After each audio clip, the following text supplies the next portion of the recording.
Jamani, huyu kaka alimpa omba pesa, kuanzia hapo maisha yake yameharibika.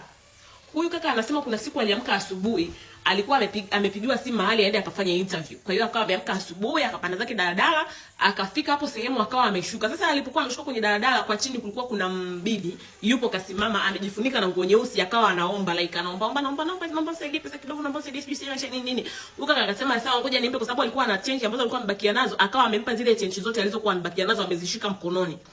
My friend anafika kwenye interview, walivyomuona tu wakamwambia umekuja kufanya nini? Akasema nimekuja kwa sababu ya interview, nilipigiwa simu nikaambiwa nije kwenye interview. Wakamwambia sisi hatuja kuita kwenye interview. Alitoka kwa ajili ya interview, ameshakuja na ameshafanya interview, ameondoka. Akashangaa hao namba yangu ndio imepigwa simu na nimeuliza maswali nikajibiwa kutokana na jinsi CV yangu ilivyokuwa. Wakamwambia kaka, kama unataka kuendelea kubishana endelea kukaa hapo. Wakaondoka wakamwacha hivyo. Kaka ikabidi arudi nyumbani aende akapande gari aondoke.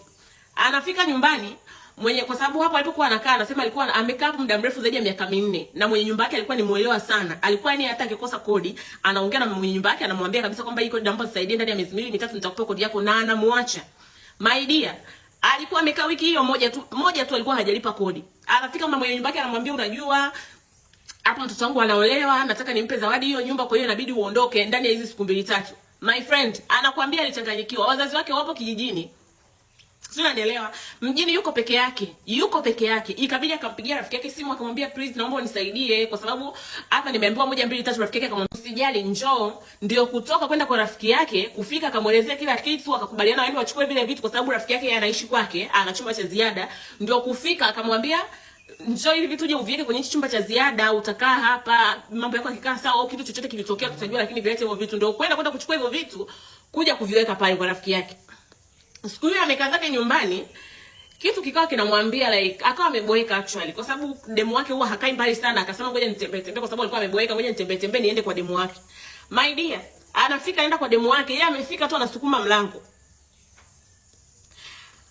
Anamkuta demu wake na bosi wake wapo hapo kwenye kochi, wanamnjuana. Wanapachuana my dear. Anakuambia aliona kizunguzungu. Kama kwa nini usione kizunguzungu? Utaona mpaka kiende.